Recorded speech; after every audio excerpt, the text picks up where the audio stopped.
Take you to the central region, parts of Kaswa, where our correspondent is there to give us updates following yesterday's downpour. Akwesi, if you can hear me, welcome to NewsFeed. Thank you, Vivian. What can you tell us?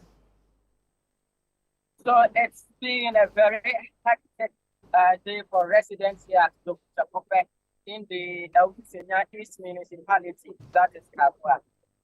The whole suburban community got flooded as a result of yesterday's downpour. And so for the whole of the night, the residents here could barely sleep. And so since night until this afternoon, they've been trying to clean their rooms and also wash the few clothes they were able to salvage. And so children could not go to school because they have their uniforms and all their foods affected by the present situation.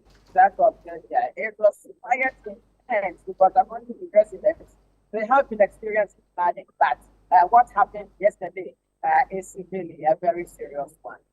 How serious was it? I'm looking behind you and I see a lot of devastation following the flood. Some of the buildings torn apart and still some water on the grounds as well. But paint a picture from what you've seen and give us an idea of how it was yesterday. Okay, so just behind us, this particular drain receives water from English Yama from top down. And then it is channeled into a main river, that is the Okudu River. But just as you can see, there are buildings that are very close to the drainage system, and to some extent, there are some that are situated right within the course of this particular drain. And so we've had quite a number of these residential buildings collapsing as a result of persistent flooding in the area. Yesterday, for instance, there's an individual who reportedly was being carried away by the flood waters, but it took the timely intervention of some residents to rescue that person from the flood. And so I have with Ilya Divine and the he is a resident of this community. He's lived here for a very long time. We would want to what he makes of this situation. Divine, this is ChannelOne. Tell us, give us the history behind flooding in this community. I'm fine. Flooding in this community, the first major flood around in the year 2000. When it happened, that one, it was a very big problem. Since from that time, people started reaching the waterways, building around.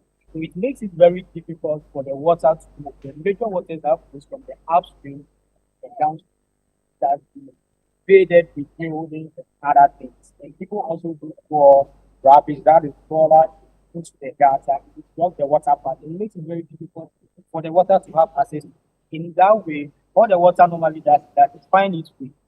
So the most thing it will do to find its way is that it makes other things that is it forces it down.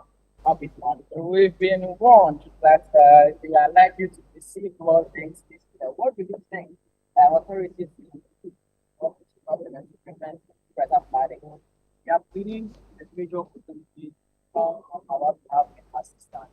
If you do measures in place, buildings that we find situated on water path that can go down, we need to sacrifice those buildings for it to go down so that we can extend the extension.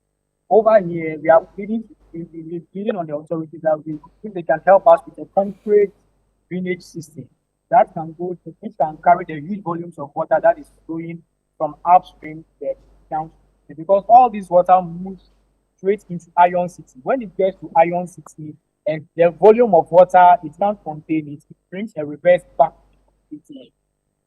Thank you very much. So, Vivian, that was Divine Amedome, a resident of this community speaking to us. Other areas such as Iron City, Apele Cross River, and then Komite Zongo, all communities in the municipality here were also affected. The MP for the area, Felix Nato Yokuna, is telling us that an earlier assessment discovered that about 500 persons were affected as at at around 11 p.m. yesterday. The municipal chief executive said Sabas Sawonu Banini has pledged that the assembly will take action to ensure that buildings that are obstructing the free flow of water will be put down in order to prevent further floods. All right, thank you very much, Akwesi Ado, for your time. Our Central Regional Correspondent, Akwesi Ado, bring us up to speed on yesterday's flood and its impact on some areas in the Central Region.